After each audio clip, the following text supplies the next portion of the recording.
Welcome back to our channel. ಇವಾಗ ಬಂದು ನಾನು ತುಂಬಾ ಲೇಟ್ ಆಗೋಯಿತು. ನಾನು ಸೊಪ್ಪು ಸಾರು ಮಾಡ್ತೀನಿ ಅಂತ ಹೇಳಿದ್ನಲ್ಲ, ಇವಾಗ ಹಿಂದೆ ಅಪ್ಲೋಡ್ ಮಾಡಿದ ವೀಡಿಯೋದಲ್ಲಿ. ಬಟ್ ನಾನು ಇವಾಗ ಏನು ಮಾಡ್ತಾಯಿದ್ದೀನಿ, ಬ್ರೇಕ್ಫಾಸ್ಟ್ಗೆ ಸಿಂಪಲ್ಲಾಗಿ ಒಣಮೆಣ್ಸಿನ್ಕಾಯಿಯಾಗಿ ಚಿತ್ರಾನ್ನ ಮಾಡ್ತಾಯಿದ್ದೀನಿ. ಬೇಗ ಆಗಲಿ ಅಂತ. ಇವಾಗ ಹಸ್ಬೆಂಡ್ ವರ್ಕ್ಗೆ ಹೋಗ್ತಾರಲ್ವ, ಅಷ್ಟರಲ್ಲಿ ಅವ್ರಿಗೆ ಬ್ರೇಕ್ಫಾಸ್ಟ್ ರೆಡಿ ಮಾಡಿ ಕೊಡಬೇಕು. ಹಾಗಾಗಿ ಇವಾಗ ಚಿತ್ರಾನ್ನ ಮಾಡ್ತೀನಿ. ಸಿಂಪಲ್ಲಾಗಿ ಯಾವ ಥರ ಚಿತ್ರಾನ್ನ ಮಾಡೋದಂತ ತೋರಿಸ್ಕೊಡ್ತೀನಿ. ಅದಕ್ಕೆ ಎಲ್ಲ ರೆಡಿ ಮಾಡಿ ಇಟ್ಕೊಂಡಿದ್ದೀನಿ. ಬರೀ ಮತ್ತೆ ನೋಡೋಣ ಚಿತ್ರಾನ್ನ ಮಾಡೋದು ಹೇಗೆ ಅಂತ. ಬಟ್ ಆಲ್ಮೋಸ್ಟ್ ಎಲ್ಲರೂ ಗೊತ್ತಿರುತ್ತೆ. ಬಟ್ ನಾನು ಒಣಮೆಣ್ಸಿನ್ಕಾಯಿ ಹಾಕ್ತೀನಿ. ತುಂಬ ಬೇಗ ಮಾಡಬೇಕು ಅಂತ ಮಾಡ್ತಾಯಿದ್ದೀನಿ. ಇವಾಗ ಬಂದು ನಾನು ಸದ್ಯಕ್ಕೆ ಒಂದು 3 ಈರುಳ್ಳಿ ತೊಗೊಂಡಿದ್ದೀನಿ ಚಿತ್ರಾನ್ನ ಮಾಡೋಕ್ಕೆ. ವಿತೌಟ್ ಈರುಳ್ಳಿ ಕೂಡ ಮಾಡ್ಬೋದು.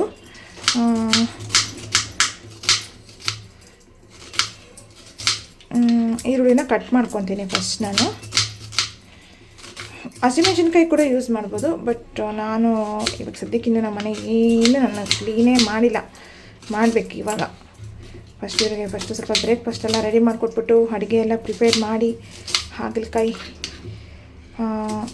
ಸಾಕು ಅನಿಸುತ್ತೆ ಈರುಳ್ಳಿ. ಐ ಥಿಂಕ್ ಅವ್ರಿಗೊಬ್ಬರಿಗೆ ಅಲ್ವಾ, ಇದಿಷ್ಟು ಸಾಕು. ಬಟ್ ಇದೊಂದು ಇಡ್ತೀನಿ ಹಾಗೆ ಸಪ್ರೇಟಾಗಿ, ಮತ್ತು ಆಮೇಲೆ ಮಾಡ್ಕೊಳ್ಳೋಕ್ಕೆ. ಇವಾಗ ಬಂದು ಸ್ವಲ್ಪ ಕೊತ್ತಂಬರಿ ಸೊಪ್ಪು, ಹಸಿ ಕೊತ್ತಂಬರಿ ಸೊಪ್ಪಿದ್ರೆ ಚೆನ್ನಾಗಿರುತ್ತೆ. ಬೇಕಾದರೆ ಜಾಸ್ತಿ ನಾನು ಸ್ವಲ್ಪ ಈ ಕೊತ್ತಂಬರಿ ಇದೆಲ್ಲ ಸ್ವಲ್ಪ ಜಾಸ್ತಿ ಯೂಸ್ ಮಾಡ್ತೀನಿ. ಹಾಗೆ ಒಣಮೆಣ್ಸಿನ್ಕಾಯಿ, ಈರುಳ್ಳಿ, ಒಣಮೆಣ್ಸಿನ್ಕಾಯಿ, ಕೊತ್ತಂಬರಿ ಸೊಪ್ಪು, ಕರಿಬೇವು, ಇದಿಷ್ಟು ನಾನು ಅಷ್ಟೇ ಯೂಸ್ ಮಾಡ್ಕೊತೀನಿ. ಸಾಕು. ಒಣಮೆಣ್ಸಿನ್ಕಾಯಿ ಏನಕ್ಕೆ ಯೂಸ್ ಮಾಡ್ತೀನಿ ಅಂತಂದರೆ, ಒಣಮೆಣ್ಸಿನ್ಕಾಯಿ ಯೂಸ್ ಮಾಡಿದ್ರೆ ನಿಮಗೆ ಲೈಕ್ ಗ್ಯಾಸ್ಟ್ರಿಕ್ ಪ್ರಾಬ್ಲಮ್ ಎಲ್ಲ ಏನೂ ಇರೋಲ್ಲ. ಹಾಗಾಗಿ ಮಾರ್ನಿಂಗ್ ಬ್ರೇಕ್ಫಾಸ್ಟಿಗೆ ಒಣಮೆಣ್ಸಿನ್ಕಾಯಿ ಯೂಸ್ ಮಾಡಿಕೊಂಡ್ರೆ ಬೆಟರು. ಇವಾಗ ಬಂದು ನಾನು ಇದಕ್ಕೆ ಸ್ವಲ್ಪ ಕರಿಬೇವು ಸೊಪ್ಪು ತೊಗೋತೀನಿ. ಇವಾಗ ಸ್ವಲ್ಪ ಕರಿಬೇವು ಸೊಪ್ಪು ಕೂಡ ತೊಗೊಂಡಿದ್ದೀನಿ. ಹಾಗೆ ಇದಕ್ಕೆ ಬಂದು ಸ್ವಲ್ಪ ನೋಡಿ ಇದಿಷ್ಟು ನಾನು ಒಗ್ಗರಣೆಗೆ ಯೂಸ್ ಮಾಡ್ಕೊತೀನಿ. ಒಗ್ಗರಣೆ ಯೂಸ್ ಮಾಡಿಕೊಂಡು ಒಣಮೆಣ್ಸಿನ್ಕಾಯಿ ಏನಕ್ಕೆ ಯೂಸ್ ಮಾಡ್ಕೊತೀನಿ ಅಂತ ಹೇಳಿದ್ದೀನಿ. ಮತ್ತು ನೋಡೋಣ ಇವಾಗ ಹೆಂಗೆ ಮಾಡೋದು ಅಂತ. ನಾನು ಫಸ್ಟು ಸ್ಟವ್ ಹಚ್ಕೊತೀನಿ. ಓಕೆ, ಇವಾಗ ಬಾಣಲೆ ಇಟ್ಕೊಂಡಿದ್ದೀನಿ. ಸಿಂಪಲ್ಲಾಗಿ ಮಾಡಿಬಿಡ್ತೀನಿ. ಇವಾಗ ಇದನ್ನು ನಾನು ಸ್ವಲ್ಪ ಆಯಿಲ್ ಹಾಕ್ಕೊತೀನಿ. ನಾನು ಸ್ವಲ್ಪ ಚಿತ್ರಾನ್ನ ಈ ಥರ ಎಲ್ಲ ಮಾಡಿದಾಗ ಸ್ವಲ್ಪ ಆಯಿಲ್ ಸ್ವಲ್ಪ ಜಾಸ್ತಿ ಯೂಸ್ ಮಾಡ್ತೀನಿ. ಏನಕ್ಕಂತಂದರೆ ಇಂಥ ಟಿಫನ್ ಐಟಮ್ಸ್ಗೆಲ್ಲ ಸ್ವಲ್ಪ ಆಯಿಲ್ ಇದ್ರೇ ಚೆನ್ನಾಗಿರೋದು, ಅದಕ್ಕಾಗಿ. ಓಕೆ, ಸಾಕು ಅಂದ್ಕೊತೀನಿ ಐ ಥಿಂಕು. ಓಕೆ, ಸ್ವಲ್ಪ ಎಣ್ಣೆ ಕಾಯಿಲಿ.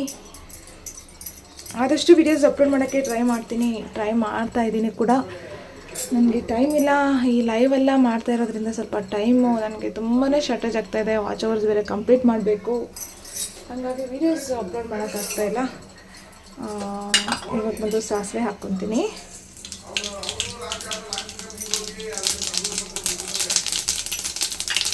ಸಾಸಿವೆ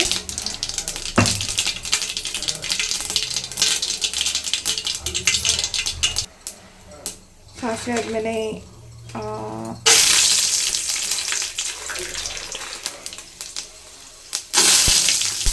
ಸ್ವಲ್ಪ ಫ್ಲೇಮ್ ಒಂಚೂರು ಕಮ್ಮಿ ಇಟ್ಕೊತೀನಿ.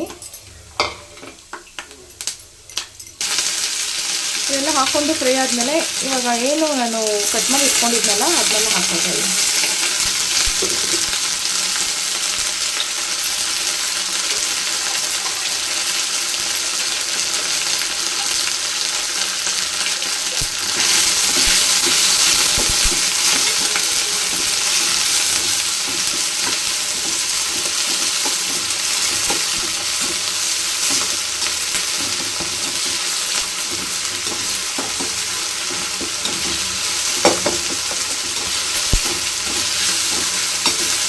ಇದಕ್ಕೆ ಇವಾಗ ಸ್ವಲ್ಪ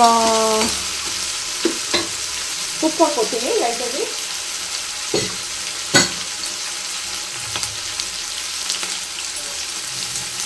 ಉಪ್ಪು ಹಾಕ್ಕೊಂಡು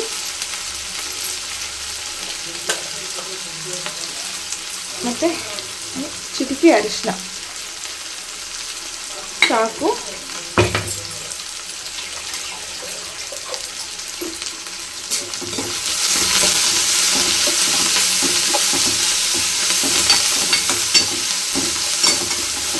ಸ್ವಲ್ಪ ಚೆನ್ನಾಗಿ ಫ್ರೈ ಮಾಡ್ಕೊಳ್ಳಿ.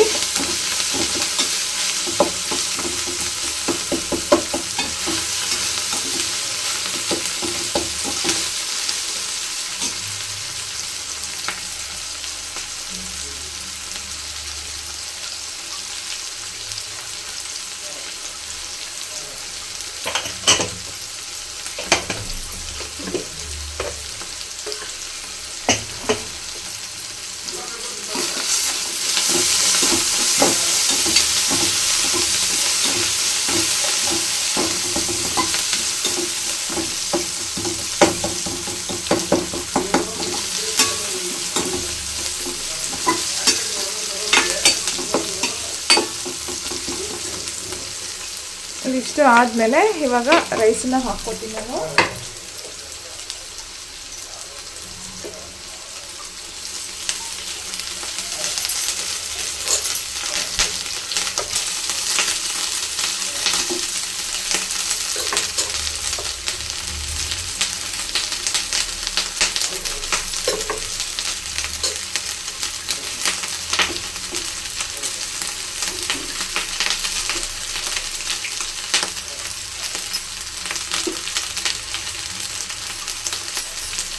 ಹಸಿ ಕೊತ್ತಂಬರಿ ಸೊಪ್ಪು,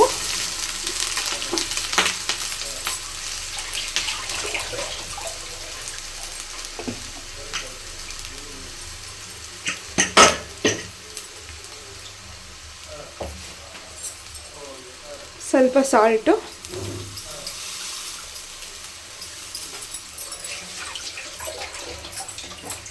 ಹಾಕ್ಕೊಂಡು ಚೆನ್ನಾಗಿ ಫ್ರೈ ಮಾಡಿ, ಸಾರಿ ಎಲ್ಲ ಕಲಿಸ್ಕೊಳ್ಳಿ, ಫ್ರೈ ಮಾಡಿಬಿಡಿ, ಕಲಿಸ್ಕೊಳ್ಳಿ ಅಷ್ಟು. ಕಲಿಸ್ಕೊಂಡ್ರೆ ನಿಮಗೆ ಒಣಮೆಣ್ಸಿನ್ಕಾಯಿ ಹಾಕಿರೋ ಚಿತ್ರಾನ್ನ ಈ ಥರ ರೆಡಿ ಆಗುತ್ತೆ ನೋಡಿ. ಫುಲ್ಲು ಹಸಿ ಕೊತ್ತಂಬರಿ ಸೊಪ್ಪು ಹೆಂಡಲ್ಲಿ ಹಾಕಿರೋದ್ರಿಂದ ಫುಲ್ ಗ್ರೀನ್ ಕಲರ್ ಇರುತ್ತೆ ಚಿತ್ರಾನ್ನ. ಚೆನ್ನಾಗಿದೆ, ಚೆನ್ನಾಗಿ ಬಂತು ಕೂಡ, ಕಲರಿಂದ ಹಿಡಿದು ಎಲ್ಲನೂ ಚೆನ್ನಾಗಿ ಬಂದಿದೆ. ಇನ್ನು ಹಸಿಮೆಣ್ಸಿನ್ಕಾಯಿ ಹಾಕ್ಬಿಟ್ಟಿದ್ರೆ ಇನ್ನೂ ಗ್ರೀನ್ ಕಲರ್ ಇತ್ತು ಆ್ಯಕ್ಚುಲಿ ಹೇಳಬೇಕು ಅಂತಂದರೆ. ಬಟ್ ಇದರಲ್ಲಿ ವೈಟಾಗಿ ಕಾಣಿಸ್ತಾ ಇದೆ. ಬಟ್ ಆ್ಯಕ್ಚುಲಿ ಇಲ್ಲಿ ಹೇಳಬೇಕು ಅಂತಂದರೆ ಒಂದು ಸ್ವಲ್ಪ ಲೈಟ್ ಗ್ರೀನ್ ಥರ ಬಂದಿದೆ.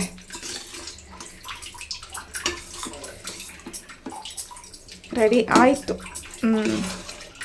ಚಿತ್ರಾನ್ನ.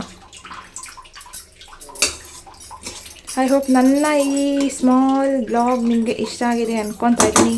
ಇಷ್ಟ ಆದರೆ ಲೈಕ್ ಮಾಡಿ, ಶೇರ್ ಮಾಡಿ, ಹಾಗೆ ಕಾಮೆಂಟ್ ಮಾಡಿ. ನಿಮ್ಮ ಅಭಿಪ್ರಾಯಗಳನ್ನು ಕಾಮೆಂಟ್ ಸೆಕ್ಷನಲ್ಲಿ ತಿಳಿಸಿ, ಓಕೆನಾ? Okay, chitranna is ready. Thank you.